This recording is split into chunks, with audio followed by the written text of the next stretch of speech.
Not good news. Yet again, here we are talking about Trevor Lawrence's lower leg injury. More to come on that. We've got the Week 14 waiver wire show. Who do you pick up? Stevenson injured. Henry looks like he could play now, or he will play Week 14. So Tajay Spears looking like an early lead dog ad of the week. Might not be. It might be Zeke Elliott. We're breaking down the waiver wire rankings for this episode of the Fantasy Football Show. All breaking right now. T-Law, just, oh God, the injuries keep coming. And that takes Ridley out big time. And how about Browning? Was I ever wrong about Browning? Browning looks really good. Chase is going to be okay. Chase might not be a panic after all. Chase looked phenomenal in this game. Look at these stats. Chase was absolutely electric.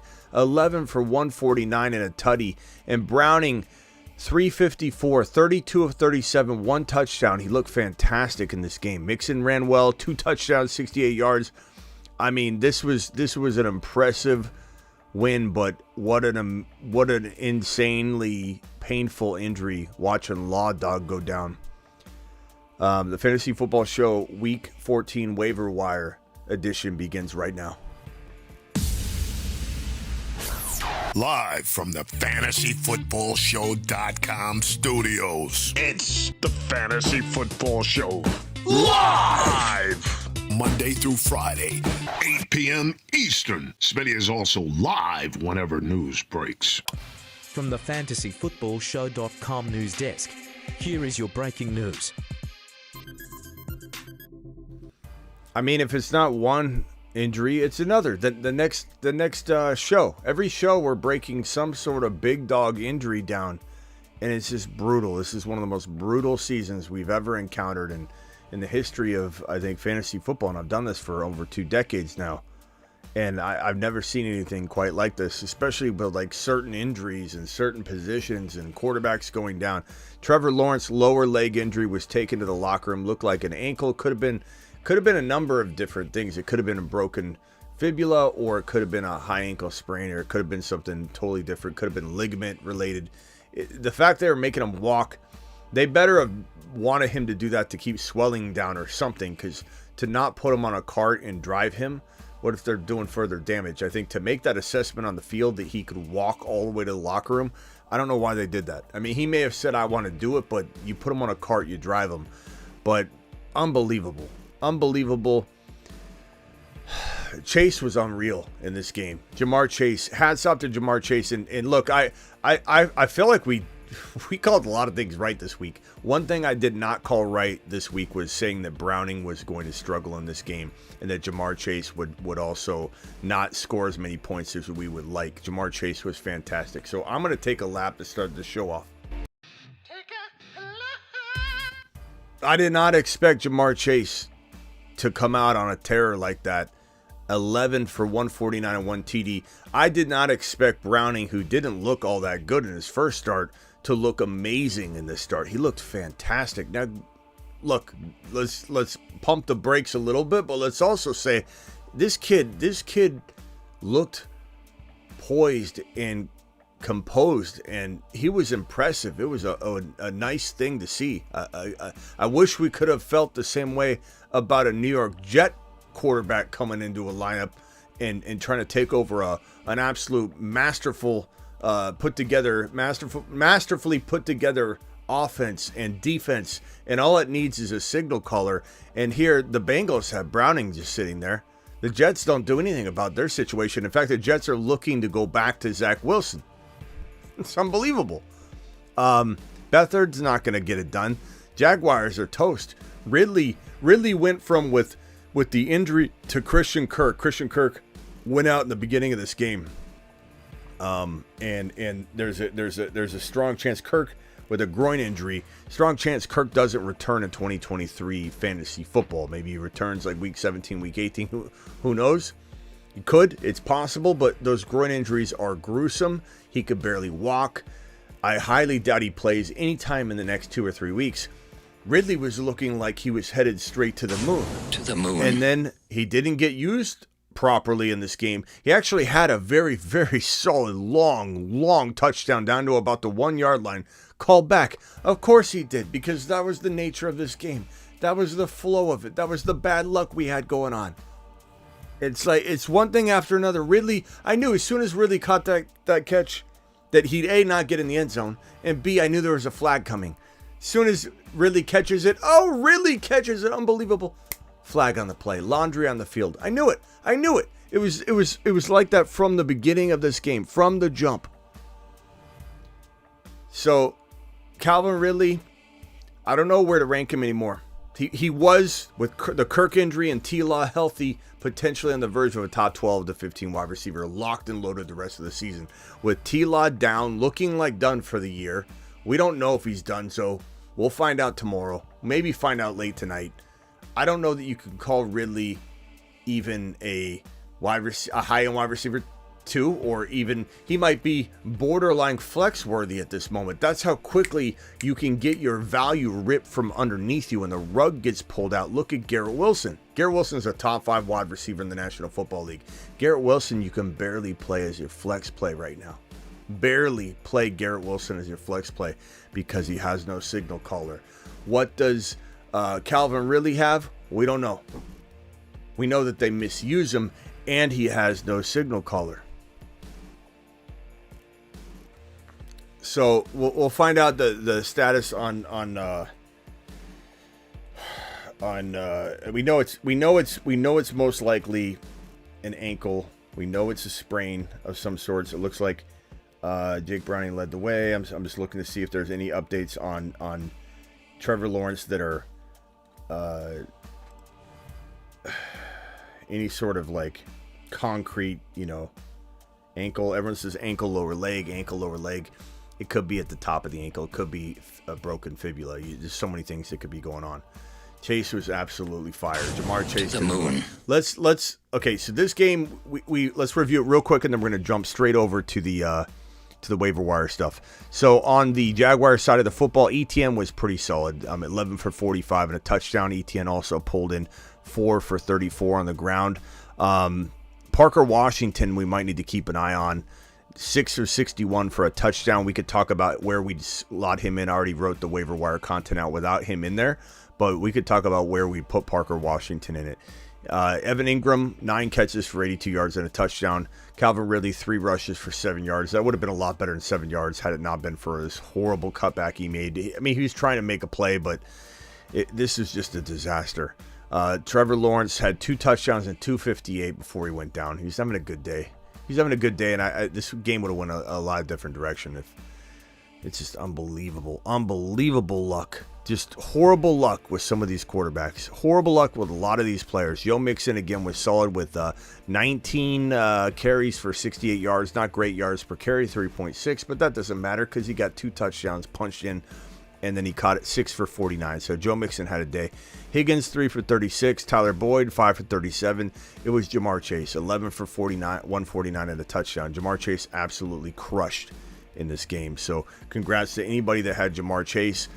Again, I even said at the beginning of this show, I take a lap for me doubting Jamar Chase in this situation, but it is what it is. There's David Wong. David, are you here to talk about Achane? We're curious to know what your thoughts are on Achane at this lovely hour. Let's get into the week number 14 waiver wire ads. Now, I think this is a tough one because let me see if I can get. Hold on a second, guys. Let me see if I can zoom into this bad boy, or zoom out of this bad boy.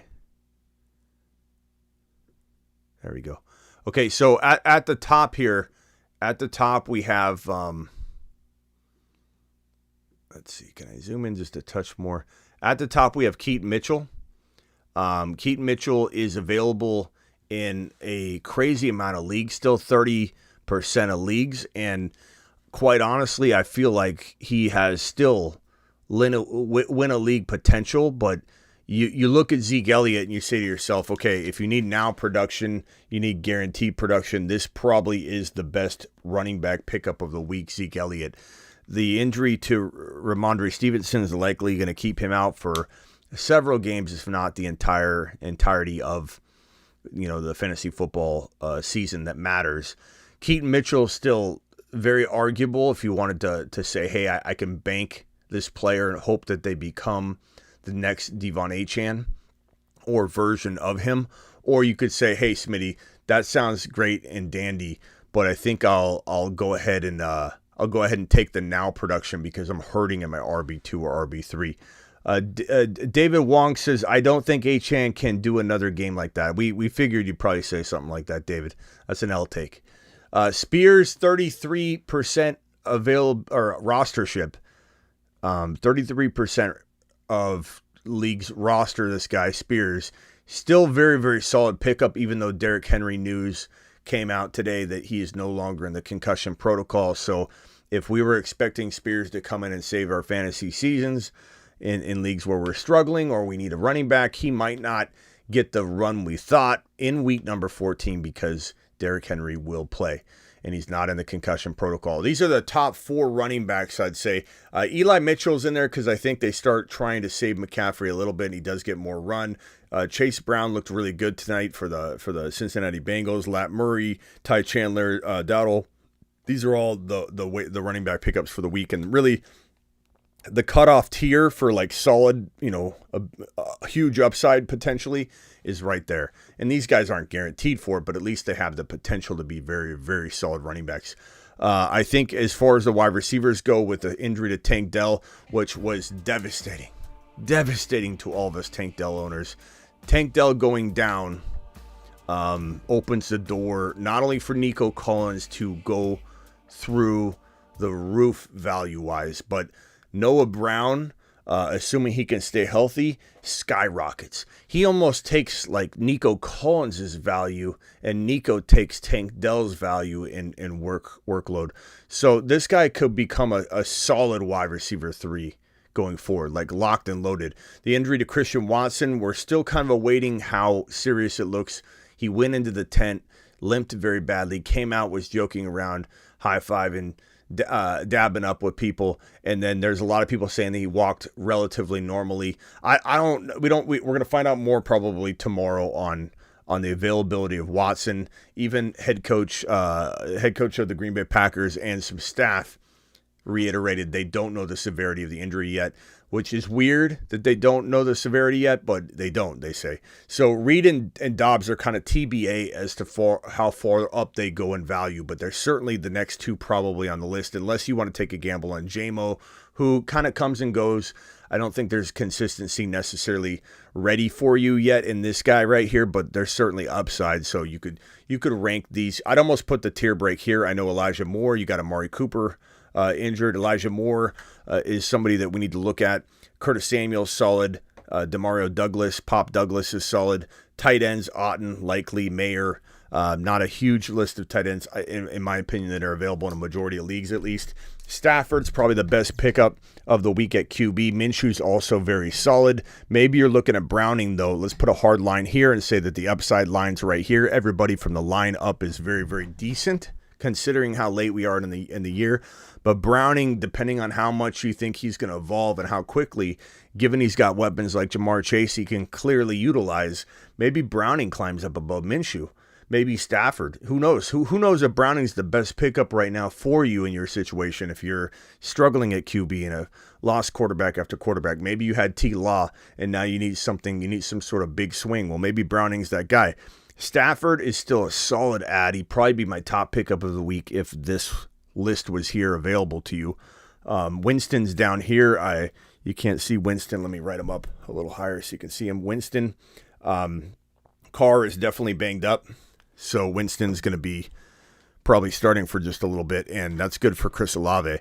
So these are my waiver wire ads for week number 14. It's kind of a short little segment because as we get deeper into the season, it's going to get thinner and thinner and thinner. The talking points are going to get shorter and shorter and shorter, and really we're going to focus on 1, 2, 3 guys at each position, and that's Keaton Mitchell for big swing, Zeke Elliott for now production, but also has pretty decent swing. But his offense is limiting. So I much prefer Keaton Mitchell from a talent perspective and a ceiling perspective, but depending on what you need right now, Zeke could be the guy. Spears had probably the number one overall pickup value of the week when we thought that Henry was in the concussion protocol. Roschon, tough to trust him, but he's a solid pickup. Noah Brown, Dobbs, Reed, Jamo, Stafford, Minshew, Browning, that is, and Otten. I'll put the line break there. That is your waiver wire list for week number 14. And it really is that simple and that quick for the week 14 waiver guys. So that was probably the shortest waiver wire show or segment we've ever had. Now we get into super chats. Then we get into phone calls and try and solve some of your problems walking into week number 14, which is a critical week. And we got the first super chat of the day from DeBalt, gets a standing O. Or of the night, rather. One of my leagues has 5-way tie for a 6th spot with a McPherson field goal. Gotta love fantasy football. What a game. H-hand, let's freaking go. Playoff time, let's go. DeBalt, appreciate your $5 hauler. You're the man, the myth, the legend. Jaime with a super chat. Without Pickett, week 14, do you like Muth or Taysom Hill? Probably go Taysom Hill. With the volatility at quarterback and the change for Muth, I don't like it. I put in Taysom Hill. He's very versatile right now. Put Mingo on the wide receiver list, brother. I don't mind Mingo. We could definitely put Mingo in. Let's say Mingo goes, where I got Hyatt over here. We'll put Mingo right here. Basically, I don't know what's going on here. I got some buildup of some erased marker. Mingo is definitely a worthy. Mingo is his name-o of being like in this territory, like Elijah Moore, Curtis Samuel, Hyatt, Mingo. Definitely don't mind that. Definitely don't mind that at all. Thank you, Young. Appreciate your super chat. And let's see if we got any super chats or any questions here. Of course, David Wong. We didn't think you'd ever show back up and talk about H-Chan because you were such an H-Chan hater, and he went out and just proved every one of the haters completely wrong on Sunday, producing top 2 running back numbers yet again, and now it's garbage time. Now what's the excuse, David? David, hold on. Oh, I slipped. Devon H-Chan, please report to your shuttle to Saturn. Your shuttle is leaving. Prepare for departure. Touchdown probability high. All right, prepare for take 1. All right, action. He's a box score, Bobby. He's a little sloppy. Box score, Bobby. He's a box score, Bobby. He's so sloppy. Bobby.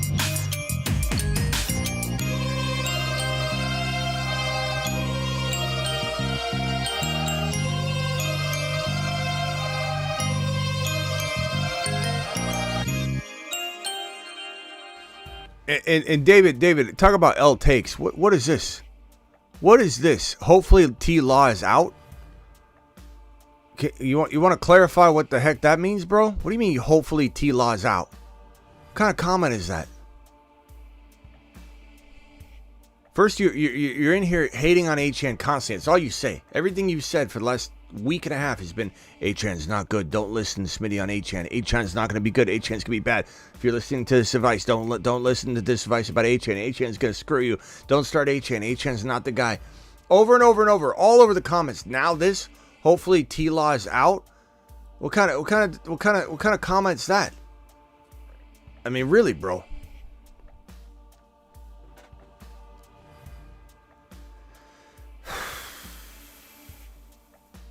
I don't know. I don't know what to say at this point. I'm so frustrated with the injuries. Call into the show. Call into the show.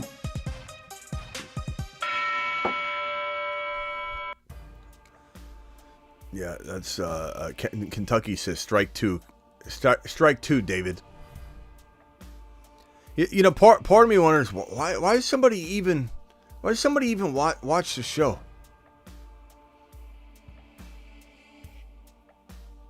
I mean, why? Why even watch the show, David? All right, dial into the show. We got the waiver wire rankings on screen. Let me take a photo of this in case I delete it so that I can repost it in a second or whatever, because I want to make sure you guys can see the waiver wire order. If I do decide to delete it, boom, Boom. Boom. Marsman Rock Out. What can I do for you, Marsman Rock Out? Hold on. Hold on 1 second. Initial testing on Trevor Lawrence sprained ankle per source showed that Trevor Lawrence sprained his ankle. Lawrence is scheduled to undergo additional testing to determine the extent of the injury. So, same thing. Schefter's just reiterating it's a lot of lower leg injury talk, which I think they still with an MRI could find out that, okay, there's something wrong with the fibula. But for the most part, they're thinking ankle and not, lower leg. But, that was in the conversation. Like, people needed to understand, and it still could be, until you get an MRI done, there's no way to really know. But they may have done x-rays, and x-rays could have confirmed, a few things, like breaks and such. MRIs are for deeper issues, but for x-rays to see if there's a broken ankle, whatever, broken leg, they'd be able to determine that with the x-rays. So hopefully they have those results, but they didn't say x-rays were negative or anything. So my guess is there's just more initial testing, but this is the most up to date. This is from how many minutes ago? Now. It says I screenshot it as soon as it came up. So now minutes ago, Trevor Lawrence dealing with a sprained ankle, but it could be a severely high ankle sprain. My guess is he's out 4 to 6 weeks. You never know, though. You never know. You could say this and it could be 2 or 3, but I would say that the Jaguars are done to a certain degree. But oh God, it sucks so bad. They do have a nice little 8-win lead, but good God, it's been unbelievable. Okay, I'm sorry, Rock Out. I didn't mean to cut you off. What can I do for you, Rock Out? Unreal. Yeah, basically won the game that I had negative 3 points from Dallas. Thanks, Amazon. Negative 3 points from Dallas? That cost you the week? Negative 3 from Dallas and a donut from Jawan Johnson, and still end up winning. Nice job. Congrats, man. Nice job. Congratulations, bro. 4 in a row. Now 8-5, and basically one game from first place. Nice job, broski. Proud of you. Little Nicky says, love Kyler Wilson, Cup, Amari, Chuba, ahead 18 points with, okay. 18 points for bye. Okay, so you're ahead. Oh, you're just giving me your team. Okay. Love, Kyler. I assume it's Superflex. Or maybe you're just giving me your quarterbacks. Cup, Amari, yeah. Okay. Well, we wish you luck, and thank you for the super chat, Little Nicky. If you got any other questions, let me know. Appreciate you. And Trump 2024 says, Smitty played Achane, Kyron, Alvin, Debo, 100 points, bro. Congrats on the nice little victory lap you're able to take. Unbelievable squad. Even though I lost Dell, I still got Chase, Olave, Flowers, Kamara, Pacheco, Mitchell, and Love. Mashed potatoes. I'm in the playoffs. Congrats, James. Good job. A lot of people are killing it today.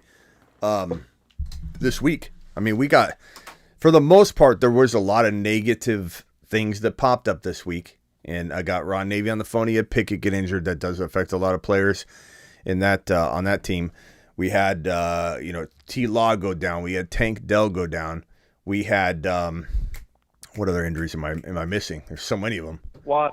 Watson go down, but hopefully that ends up working out. It was one after another. Stevenson went down. But for the most part, it's still a very, very good week for the show.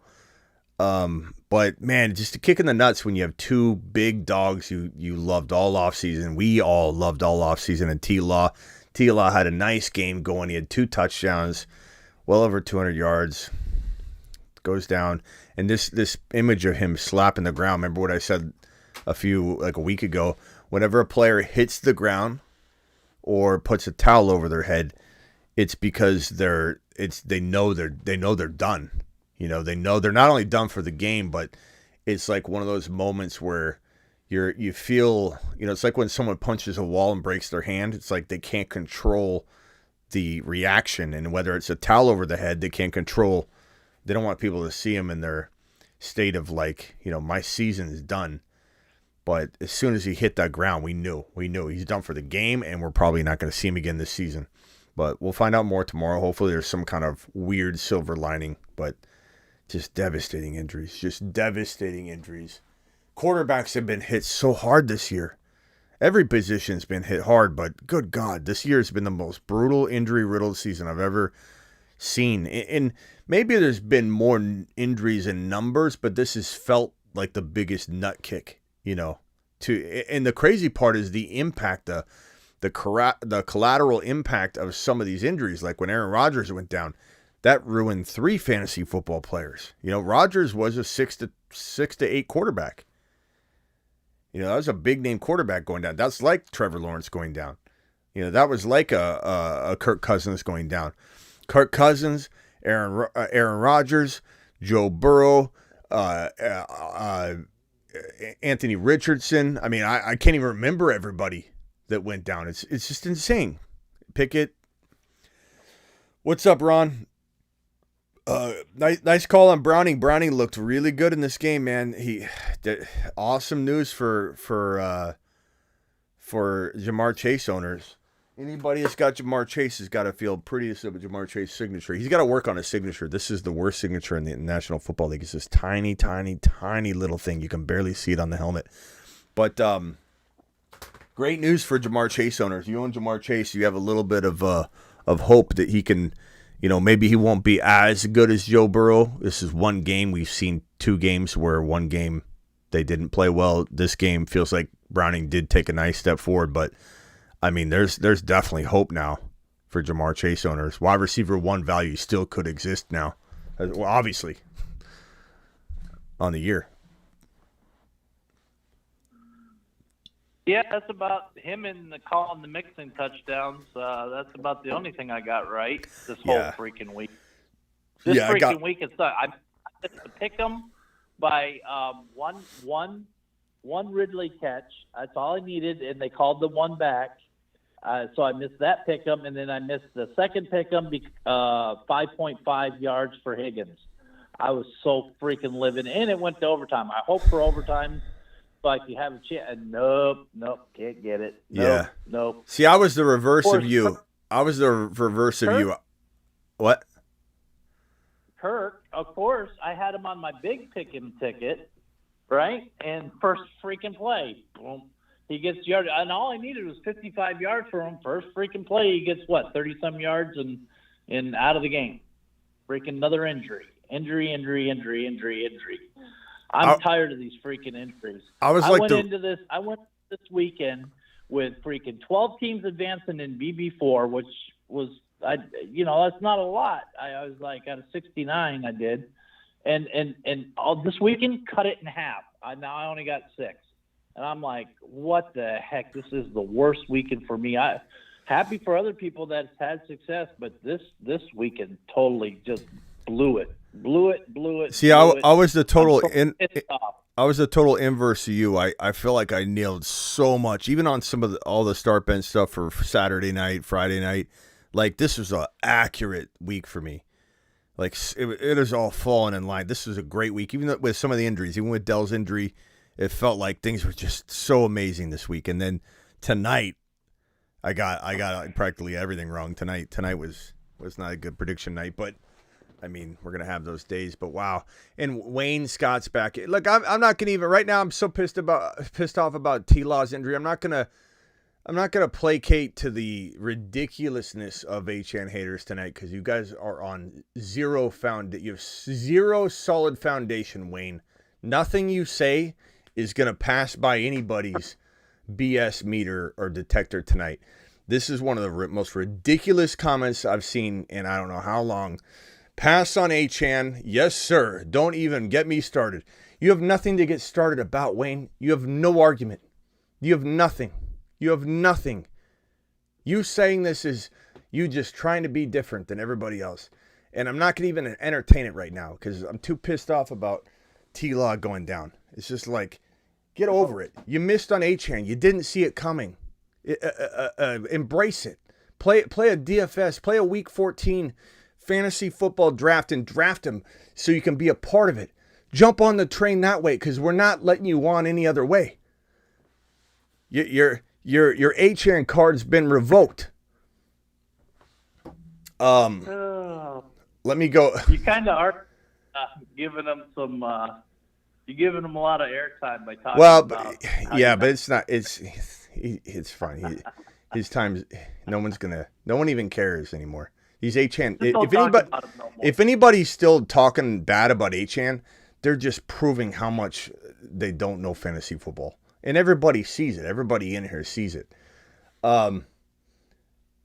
Theo, let's go to Theo real quick. Theo, you're live. Yeah, it's me. I put up 181 in my 12-man league, and I can't even be happy because of this T-Law injury. It's just I don't even have him on my team, but it's sad to see him go down.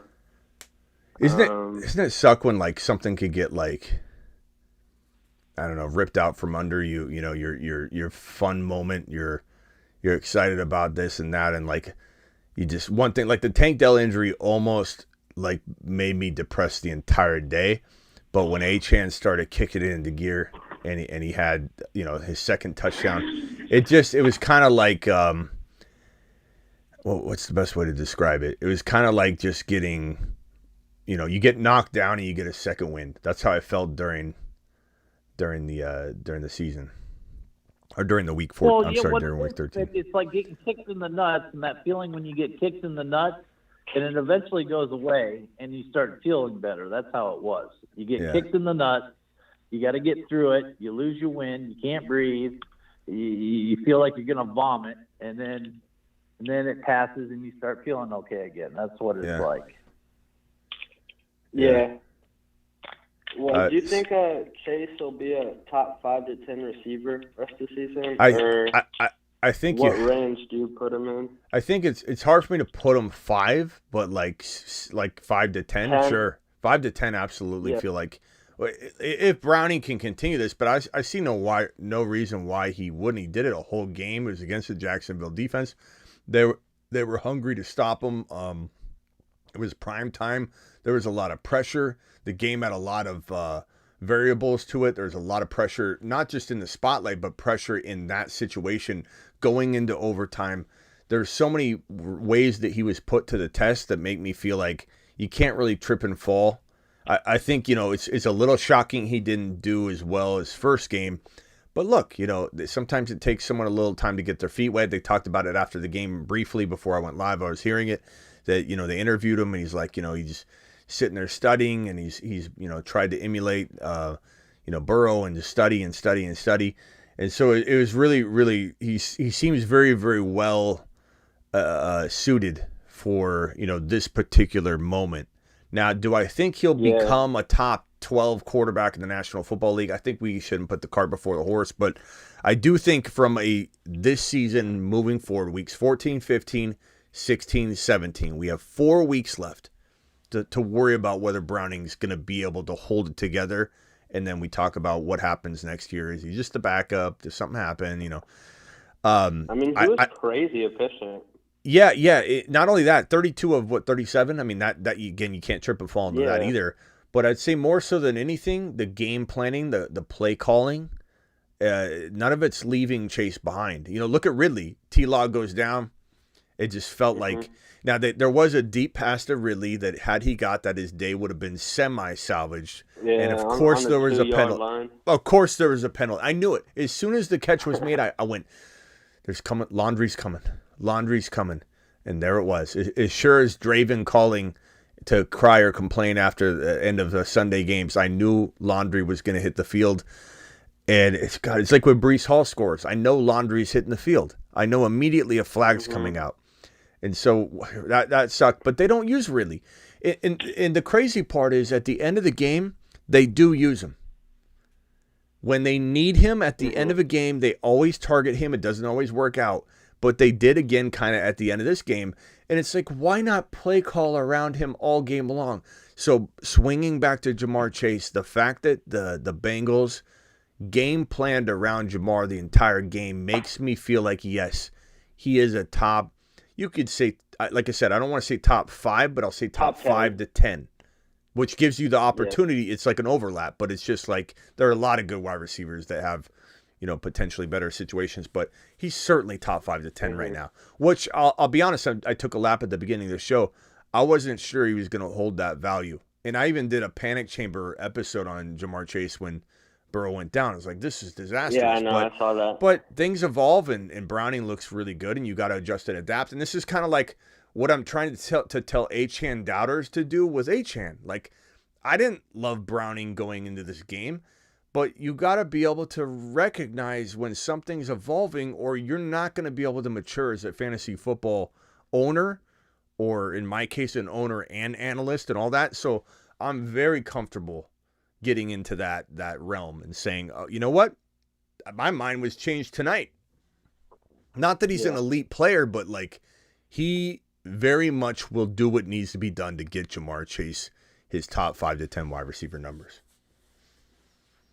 All right, thanks, Smitty. All right, bro. A chance to the moon. A chance to the moon. To the moon. Saturn. Thanks. Have a good night. Yeah, bro. Appreciate you. All right, let's go over to Ramos from Tampa. Ramos, my main man Ramos. What's going on, pal? Howie. I got an absolutely moon man team going to the playoffs. All right. But I have a question about who I should be starting forward. I lost Tank Dell, but I have Achane, ETN, Hall, Devontae Smith, and right now I have Jay Jettas and Olave on the bench. You're better off than most, bro. I know. I maxed out on trades. I got Achane, I got JJ, Olave. You sound pretty well taken care of. I don't know that you need to worry. I mean, you got 3 wide receivers. I mean, JJ should be back this week. Maybe JJ goes through what Jamar Chase just went through, like a lot of doubt that he can do it, and then all of a sudden JJ goes out and has 125 yards and a touchdown, in week 14. It could happen. I'm going to be a little more open-minded that could happen watching what just happened with Jamar Chase. So I don't know where to rank JJ. I certainly wouldn't put him in my top 5, but would I rule out top 10 wide receiver numbers go forward for JJ? No. Am I going to count on top 5, 6, 7, like the higher end? No, but could it happen? Absolutely. I'm 100% going to be open-minded about it. The question we have is, Dobbs is, I can't say I guarantee, because maybe there's a Browning ready to, who's starting for Minnesota Browning, or if Dobbs doesn't start, it's who? Depth chart. Hall. Yeah, Hall. Hall will be back. I know Hall's not Browning. I know. I'm almost positive. I can't say positively because you never know, but I would say I'm pretty sure that this is not going to be that situation. But if they go to Dobbs for one more week, I think that JJ can revive Dobbs, and Dobbs can help keep JJ afloat a little bit. I don't think he'll be as good as Chase was, but never know. But if Dobbs gets benched and Minnesota goes that direction, and they pull the plug on the Dobbs project that quickly and give up on him after all he's done and accomplished this short amount of time, I'm not saying he's been perfect. I'm not saying that you wouldn't contemplate a move, but they better give him one more chance with JJ. How could you not? How could you not give him one more try with JJ? It would be, I think, very reckless of the Vikings to move on from him that quickly. So I think you'll be okay, bro. Yeah, that was bull. That was bull. That game was lost by the coach, anyways, because you remember that pass that he had. They had all the momentum. He passed that touchdown pass to Hawkinson. They had all the momentum. They left. And then the next time they get the ball, what do? They went conservative. Run on first down, run on second down, and then with too much time left. So Kevin O'Connell, he lost that game for his team. It wasn't Dobbs. And in fact, two of his he had 4 interceptions, I think, but 2 of them weren't even his fault. They hit the receiver in the hand, and so it wasn't all on Dobbs. Dobbs deserves another chance. Yeah, if that's like almost saying, I'm trying to think of another analogy here. My mind's so wasted. I've been so busy with my yard and all the things going on today. On top of that, you guys won't even believe it. I slammed my finger in my car door, and it was stuck, and I couldn't get it out, like, unless you open the door. And I don't know if I'm gonna lose my nail or not, but here I don't know if you can see it. You probably can't see it because of the light. The lighting in here is kind of crazy, but yeah, there it goes. You can see my thumb. That whole part that's where the nail is red, and you can even see like right here. It was in the door from that red mark all the way over, and anyway, it was stupid how I did it. My daughter challenged me to race to the car, and whoever could get in quicker, put your seatbelt on, and then close the door. Won. And I'm running, and I got the yard stuff going on, so my car's in a totally different place across the street because they got trucks and everything, and it's at an angle on the curvature of the street, and so I'm never parked there at all. So I open the door, and I sit down, and I go to grab my seatbelt, and I just swing a little wide to go get it, and the door, because of the angle of the car, just closed right on my thumb, and I was like this. And I'm like, oh, and oh my god. So I've had a day. Let's just say that. God. Yeah, the thumbnail is just trash. So I'm on IR. Everyone's getting hurt, but I showed up. To work again. Anyway, let's just say I lost that challenge too, but taking an L. And you hate taking another L. Anyway, hey, Cali Loco, you're live. Where'd Rock out go? Hey, Smitty, how you doing? I'm good, bro. I mean, very, very amazing Thursday. I know Ron had a rough Sunday. I personally felt like, for at least the show and myself, Sunday was one of the best weeks we've had in 2 years. Just the combination of everything that went well. Tonight was a good mix. I mean, Jamar Chase doing well was fantastic to see. I apologize to anybody if my pessimistic viewpoint on Chase caused anybody to panic on Chase, but T-Law going down was a big kick to the Nads. Ridley losing all of his value potentially now is a big kick to the Nads. So a mixed week, but for the most part, 90% of it was amazing. But, the injuries to Dell and T-Law really pissed me off. But other than that, Callie, I'm doing good. How'd you fare this week? What do you need help with? I'm in a mixed week, too. Chase got me. I'm in a survivor pool. That's the good news. I survived. Chase helped me there, but killed me in the fantasy. And my own little, I got Achan, of course, I didn't play him. And if I had Mostert, at the last second, I put Devontae Smith in at flex. I read somewhere about Miami Mike talking about not, we got to be smart with them and this and that. I should have just listened to you. I would have had a tie. I would just kept Devontae Smith out. But I knew he's going to, I had a feeling Devontae Smith's going to score a touchdown. And I thought Niners would win and they'd have to throw a lot. And I was just kind of worried, he'd get 5 touches. He'd get a touchdown with 5 touches. But I was like, oh, Mostert will score. I have Mostert and Achan. Yeah, the thing you gotta remember about Achan, and I try and describe this to people every time we map it up on a board or whatever, is that Miami Dolphins offense is kind of like it's like an injection of production gets inserted into it when Achan's on the field. So if you try and evaluate it with him off the field, you're evaluating a smaller piece of pie. You know what I mean? Yeah. So if you're like, oh, well, what about Wilson and Mostert? They're splitting this amount. If you were to divide that up, you wouldn't get a lot of production. But when Achan's on the field, the Miami Dolphins offense grows. The production grows. The pie grows. So the sliver that is about 40 to 48% of the pie that Achane usually gets is so big, he could get 39% on occasion and be just fine. There's no way Wilson's going to get equal share. It's Mostert, it's Achane, and then Wilson getting some extra. But there's certainly enough for Achane to get 43, 44% of an enormous amount of production. Not to mention that, I mean, he scored 2 touchdowns in Week 13 this week. He scores multiple touchdowns every game he's playing practically, or has, and he can rip off 1 carry, 1 touch because of his acceleration and explosiveness. It's like you give him 10 carries, he's gonna pop one off.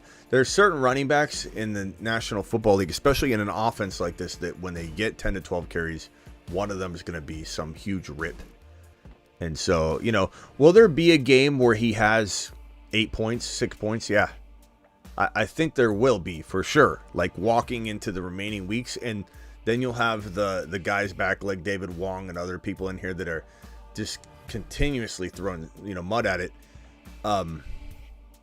They're going to think, oh, yeah, he's finally bounced back down to earth. But players do bad all the time. Kamara hasn't been amazing every single week. Like, Achane's going to have a bad week.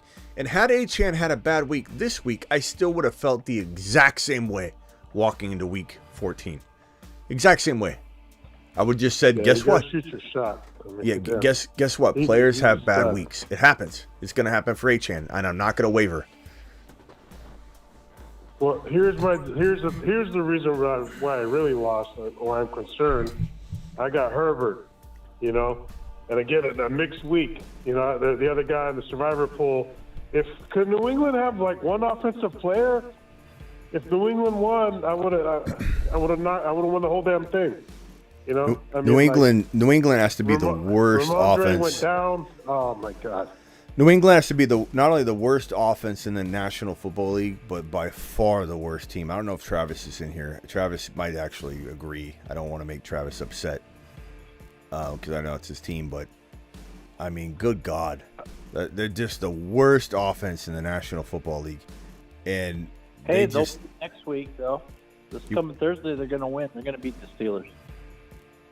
Well, it might be 3-0. Yeah, but I can't. That's too risky.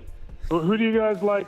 Speaking of Survivor, who do you guys like? I like Houston, Green Bay, or I would have did the Saints, but the quarterback's out. So I'm thinking about Green Bay or Houston. What do you guys like? With Houston, Green Bay, and who else? What did Saints? Saints are at home against Tampa, but with DeMarcus or Winston, I mean that's too much of a dice roll for me. And how many times can a team lose in a row? Like I've been riding against Carolina, that's where I've been winning.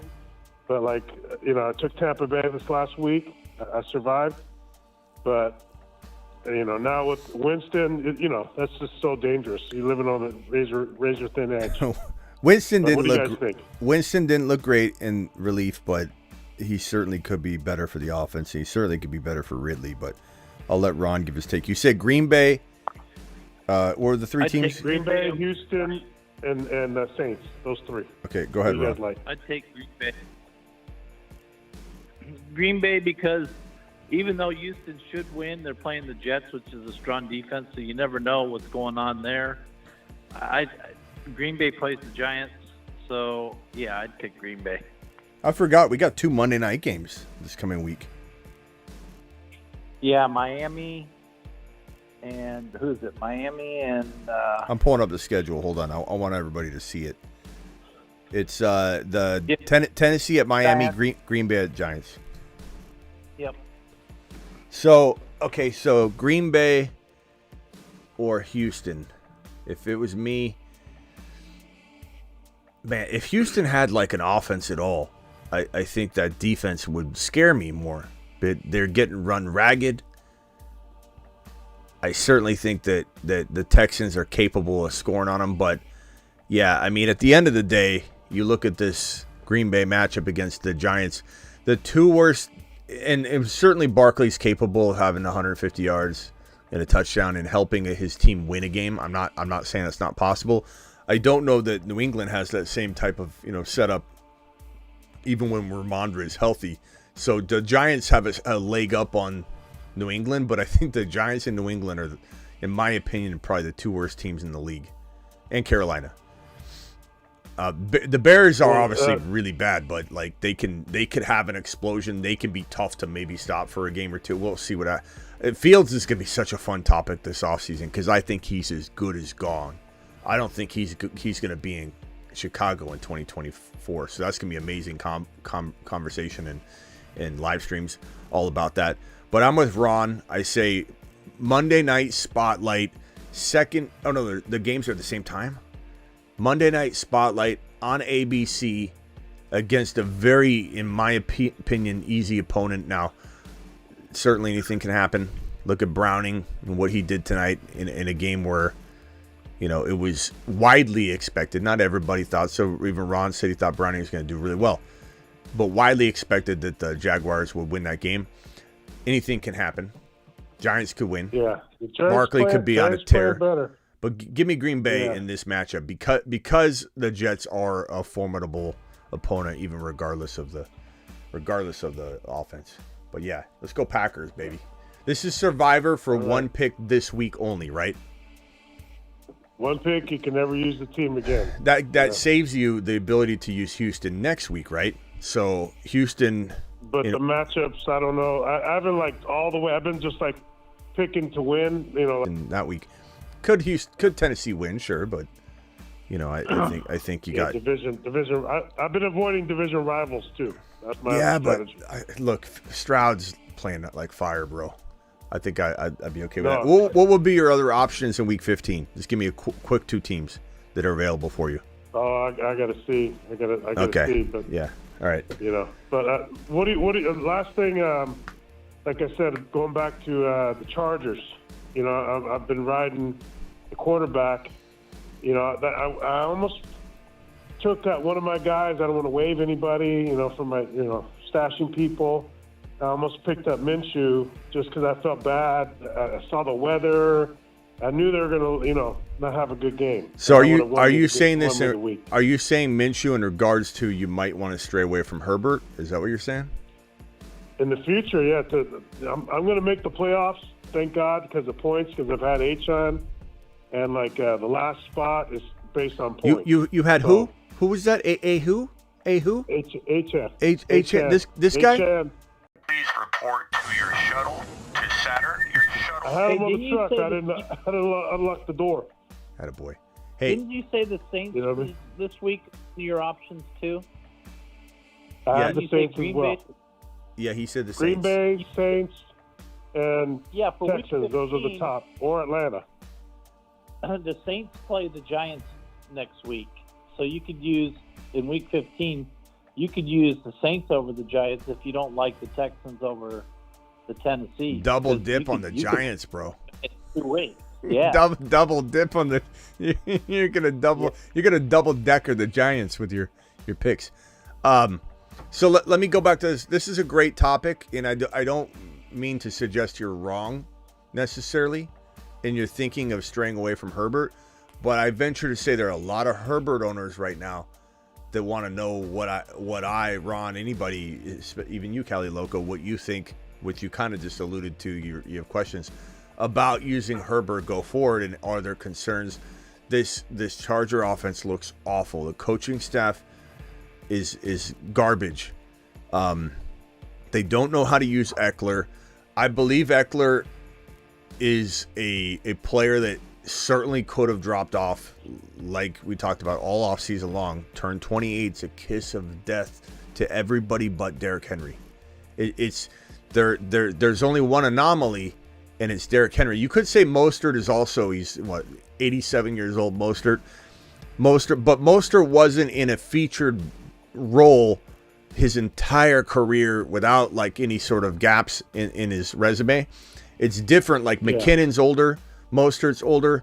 These are spot duty backs that have been plugged in and out and have a very low amount of mileage. So they're not counted in this kiss of death age restriction for an RB.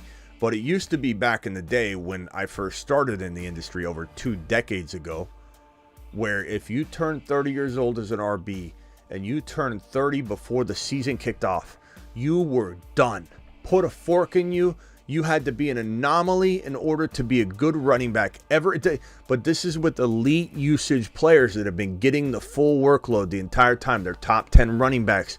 The difference between a Henry and a Mostert is Henry's mileage, Eckler's mileage, Christian McCaffrey's mileage.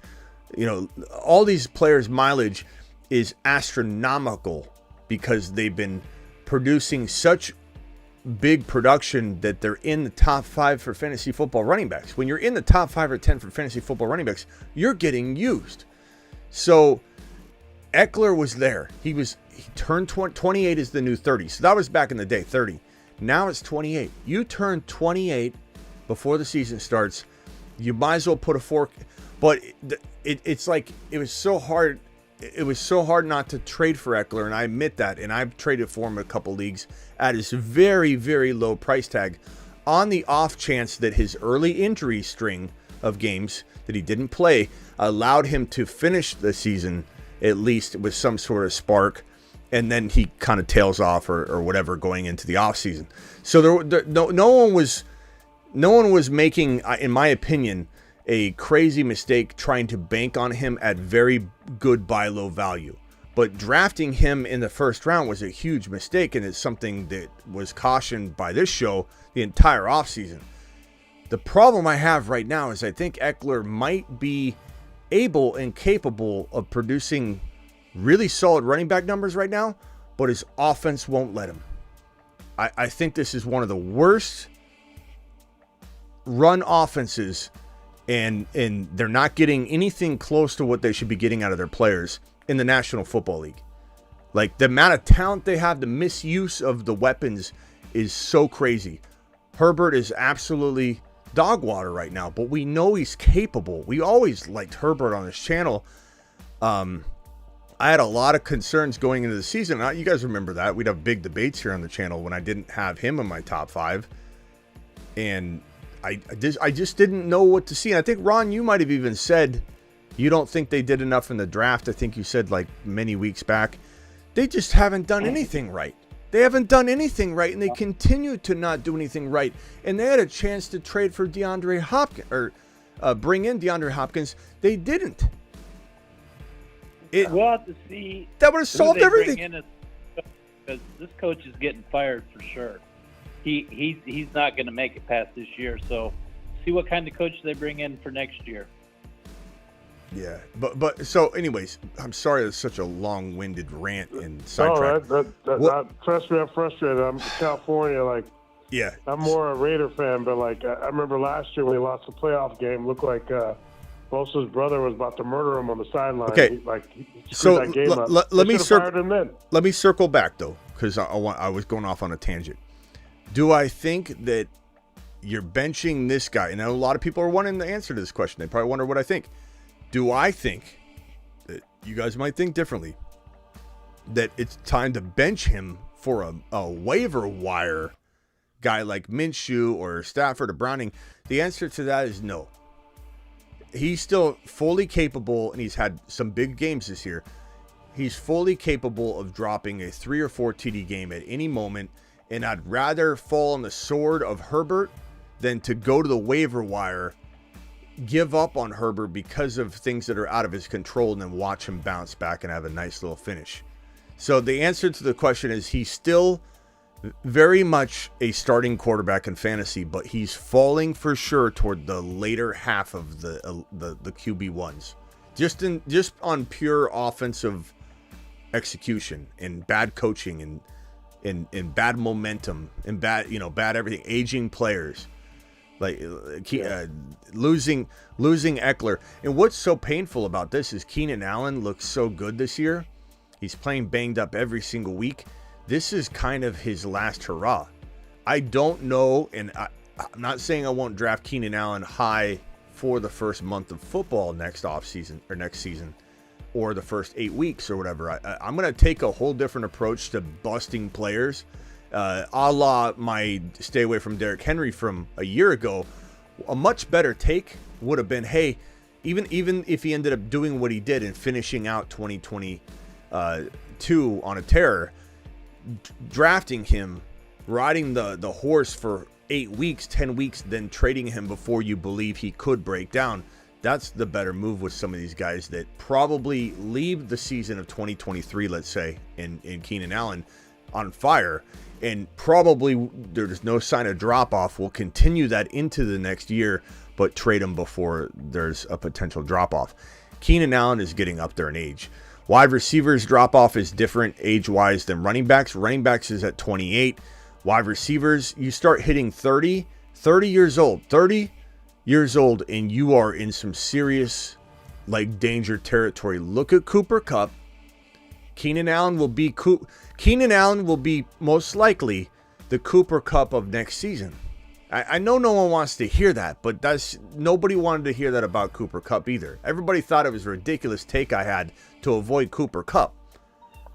But Cooper Kupp, and like Eckler, he's a good buy low. I'd even buy Cooper Kupp right now. I buy Cooper Kupp right now. That has nothing to do with my avoid him on draft day, because they're completely different price tags. They're completely different versions of Cooper Kupp.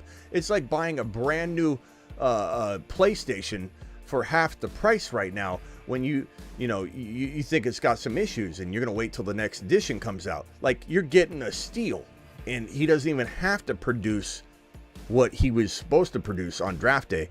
But 30-year-old wide receivers are danger territory, especially 31 and up. But running backs is 28. So I'm sorry it's such a long way. It's such a good topic, though, because that Charger offense feeds so many different fantasy. Well, I think Keenan Allen, he's getting force-fed because the other receivers suck. And that's what's carrying him past this age gap that you're talking about. I'm worried that if Chargers drop another game, which is coming, then they're going to shut Keenan Allen down and let him get healthy for next year. It affects my, because in our league, at the beginning of the playoffs, you can't pick anybody else up. So you got to kind of get your guys. That's it. Next week, that's it. So right now, I got Dobbs. Right, I held him over. But who knows if he's going to be the starter, or should I go get Minshew or something just for insurance in case? I like the quarterback, but what happens if worst case scenario, like I'm saying, if Keenan Allen's out, that's it. So is that both guys? Who are the top 3 waiver wire quarterbacks? Of course, you should get a backup. Of course, you should have a backup plan. You don't want to be left with no quarterback. So I got Dobbs right now on the bench. Okay, but who knows if he's starting? We're going to find out this week. But you got Minshew. You got Winston. Hold on, let me see. I'm sorry, guys, I haven't answered these super chats yet. Hold on. Yeah, hurry up real quickly, Cali Loco, and then I got to answer these super chats. I totally forgot about them. Hold on. Minshew, like I said,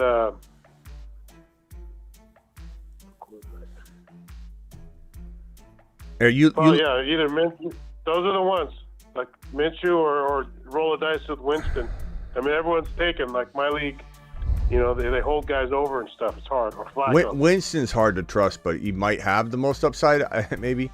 Dobbs, he's probably got the most upside, and he's got JJ, but does he have a job? We don't even know if he has a job anymore from this moment on. But I think, if you find out, I think I'd rather hold on to Dobbs in hopes that he does keep the job, and then if you have to swap him out with whoever's left over, you have to do it. But if Stafford were there, I'd take Stafford, but I definitely feel like Dobbs has some huge upside with JJ coming back. Not huge, but good enough, All right, Callie, appreciate you, bro.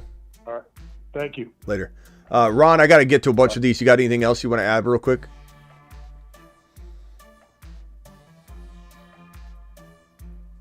Oh, I'm good, dude. Sorry. It's just... hopefully next week's a lot better than this week. Well, that's all I got to say. Yeah. All right, Ron. Appreciate you, bro. All right. Later.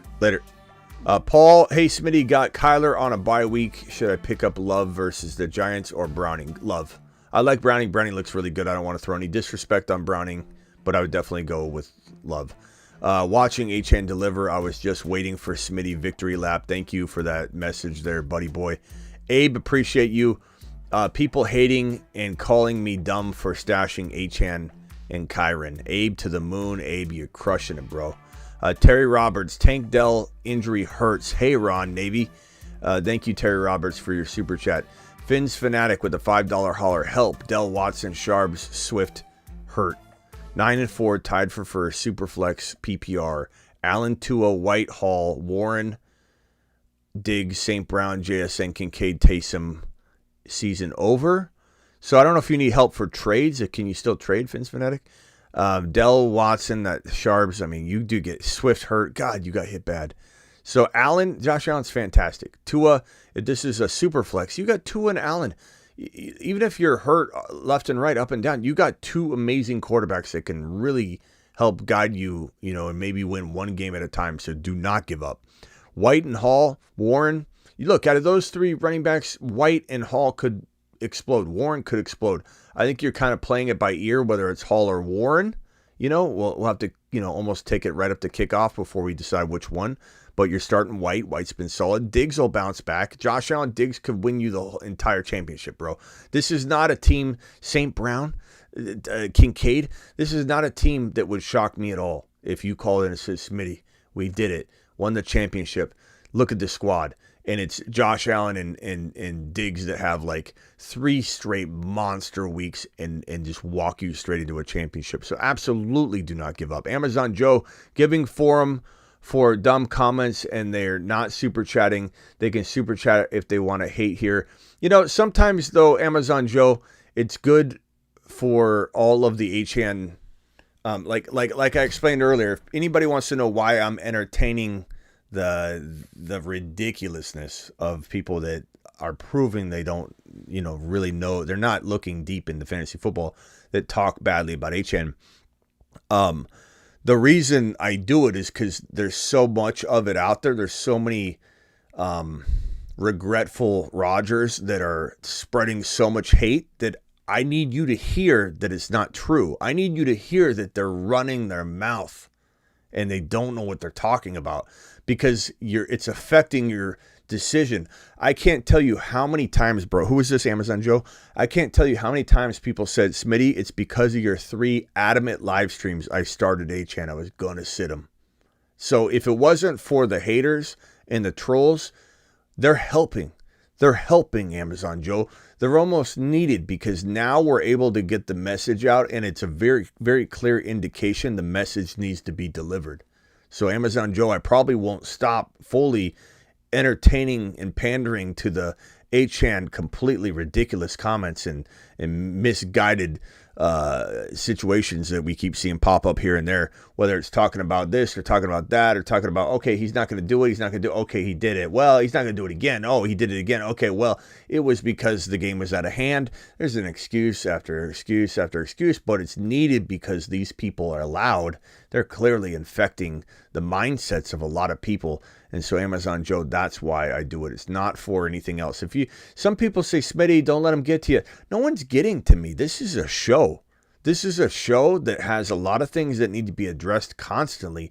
And you may not see it from your perspective, but from my perspective, I'm judging and measuring and looking at 1,000, 100,000 things at once. And it comes in and I feel, okay, this vibe here.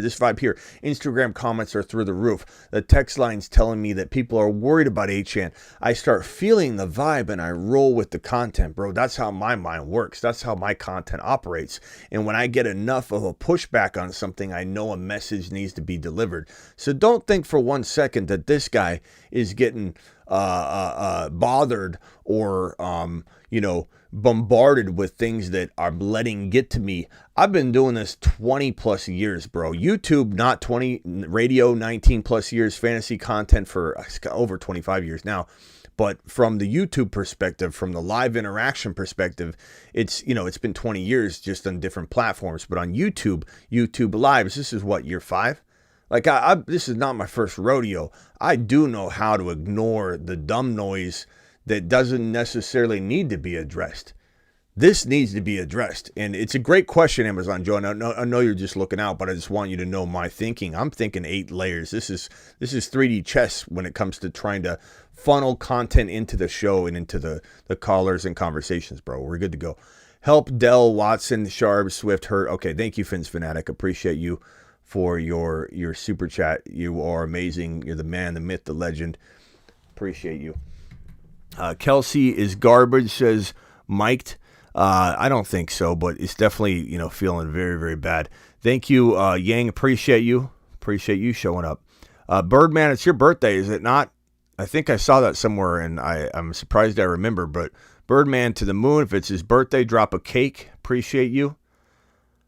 And Kelsey is top number 1 tight end no matter what, says Jesus, who owns him in 8 leagues. But he definitely is. Peanut Butter Cups, appreciate you.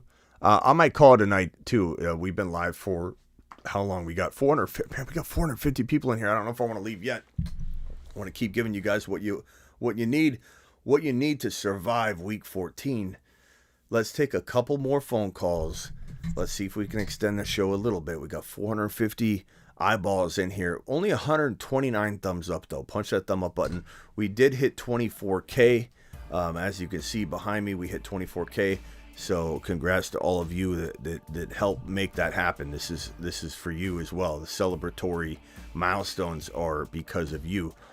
Dial into the phone line. We'll take another couple calls. We got 447 people in the building. Punch the thumb up button. For those that came here for the waiver wire content, it's kind of a mess on the board tonight because I was doing 100 different things. Slammed my thumb into a car door. We had a tooth fall out on one of the kids. Had to do all kinds of this craziness, running around with my head cut off. Stafford, Minshew, Browning, kind of feel like the top tier, tier break quarterbacks to pick up. This one right here, Keaton Mitchell available in rostered in 30% of leagues.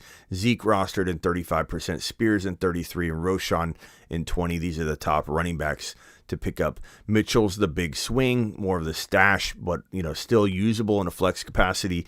Zeke is more the running back 2 that could be used now, maybe a little less upside than Mitchell, but more safety. Spears was going to be the top pickup of the week until we found out that Henry was going to play week 14 and is not in the protocol. Roshan's kind of a something in between all this. Huge upside, still big risk. Eli Mitchell get more work. Make sure you cuff him if you got Christian McCaffrey. Noah Brown going to see an increased role like you can't believe now that Tank Dell's injured. It's almost like Noah Brown becomes Nico Collins in what he was doing. And really, Noah Brown was doing it on his own anyway, but Noah Brown definitely doesn't come back and get discarded. He comes back and has a huge volume. He's going to probably be a wide receiver, elite wide receiver 3, at least. Dobbs and Reed, depending on the Watson news tomorrow. It seems like Watson might have some better news, but it still could be 2 to 3 weeks. Better news, but 2 to 3 weeks of missed time versus like he's done for the year, type of thing.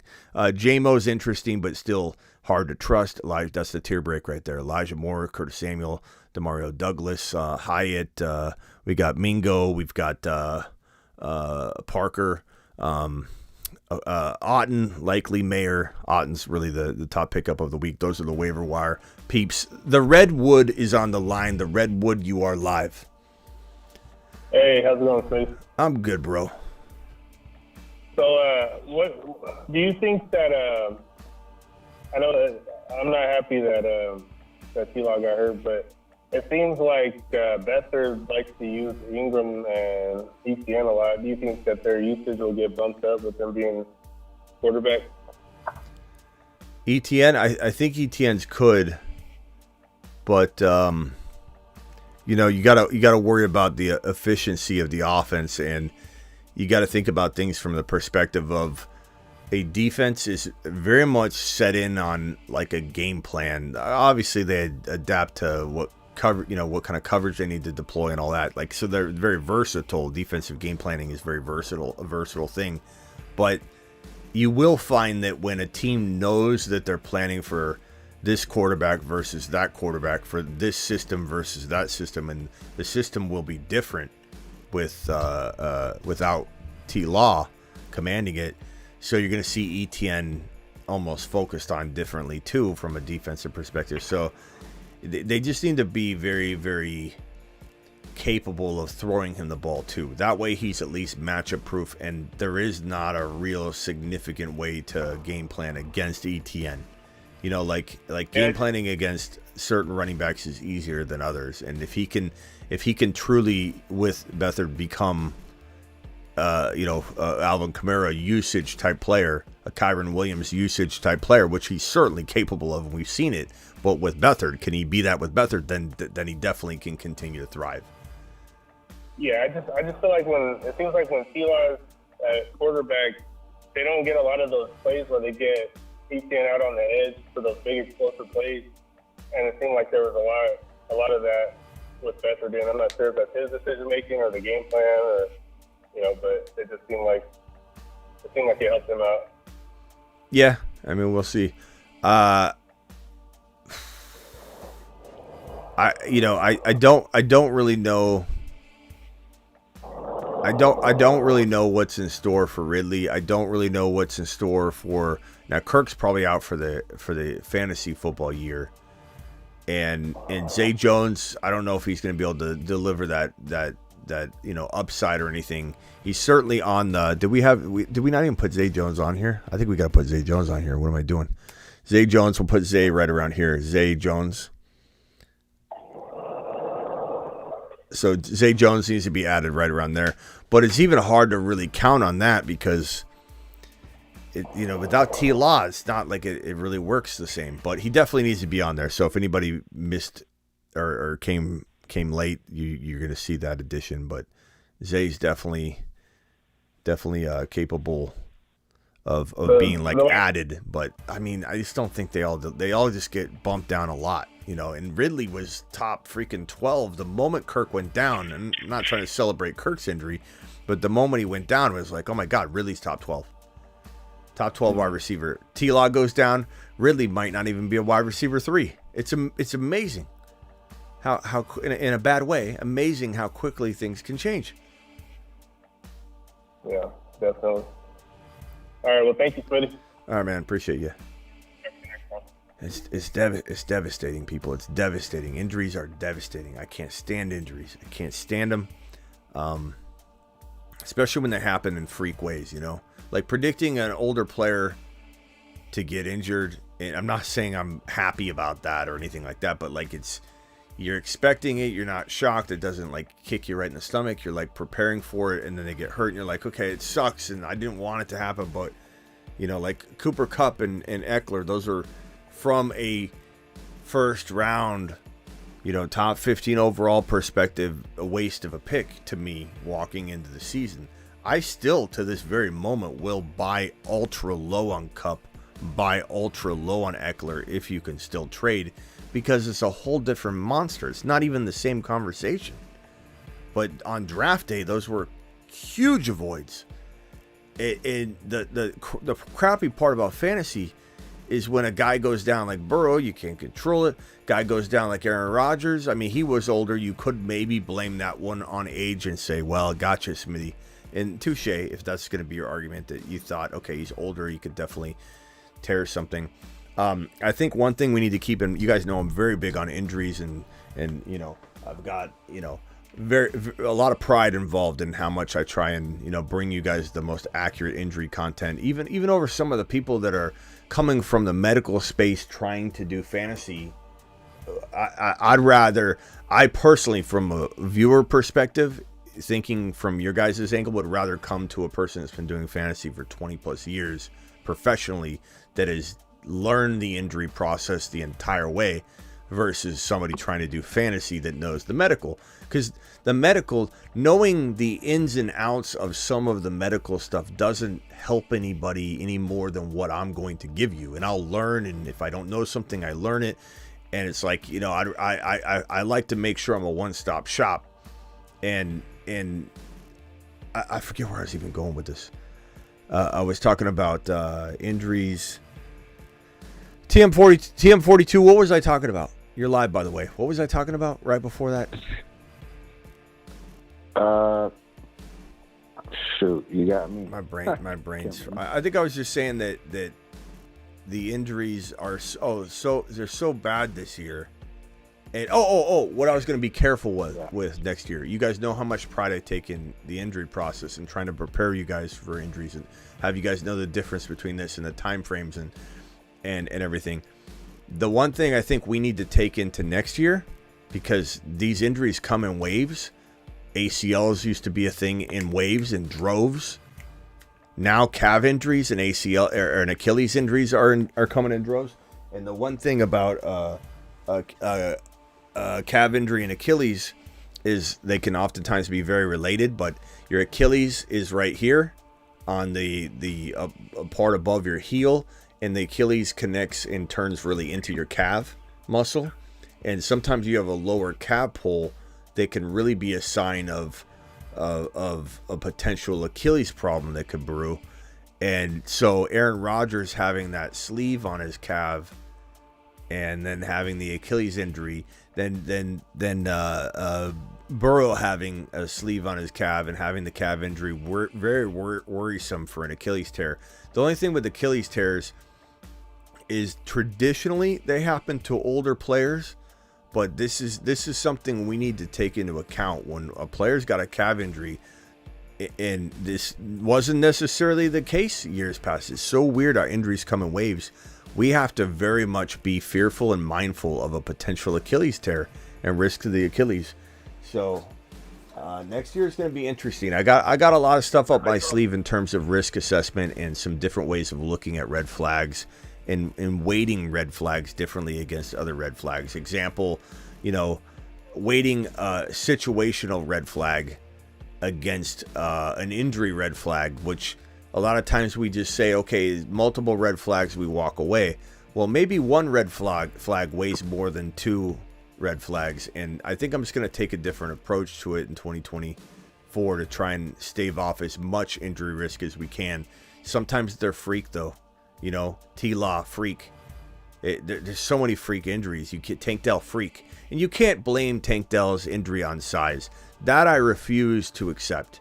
Because Tank Dell didn't get hurt because he was small. He got bent back. It would have happened to anybody. Even Achan's injury didn't have to do with him being small. He got hit in the knee from the side. It's not the same. It's not the same. Okay. So distinguishing all that too is very important. But go ahead, TM42. What can I help you with? Appreciate you. Yeah. Just wondering, how do you feel about Kincaid going into the playoffs? Would you roster a second tight end, just to have on the side, just to see what happens, or you just riding Kincaid all the way? Of course I'm going to ride Kincaid all the way, but I definitely think it's smart to back up all your positions. You don't want to get caught without a player at all to plug in, unless you have open waivers all during the playoffs. Then, maybe depending on the depth of the waiver wire pool, that I'd be okay. Especially given you're fighting with less people. Because no one's going to be picking up players, and if you're 4 teams are left, and only 4 people will be debating on whether to use a waiver claim on a tight end. However, some people are very, very strategic, and I don't like to say this is dirty. If your rules allow for it, it's fair game. If you think, I'm just going to wait to pick up a tight end, and Bob over here drops his kicker and picks up all 5 of the available tight ends and then picks up a different kicker. Look, that's, that's not cheating. It's kind of scrappy. It's kind of dirty, depending on how you look at it. In some leagues, I've done that. In some leagues, I wouldn't dare do that because they're just different communities of people. But I don't really leave it to chance to have no backup of a tight end or a quarterback walking into a playoff, bro. But it depends on who you got to cut, too. That could also determine it. If the benches are so small, mixed with the fact that no one's going to make a waiver claim other than the 3 or 4 or 5 people left or 6 people left, then I probably would, if it's small benches, just leave one tight end on my roster, and because I know that the pool is pretty deep.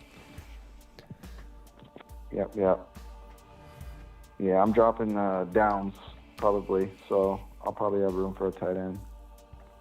Yeah. All right, bro. Yeah. Anything else? Appreciate you, Smitty. Anything else? No. I hope Sharps is healthy. I hope he comes back. Yeah.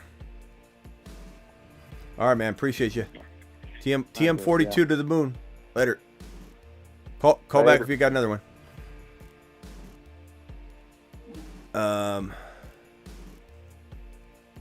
Let's see here.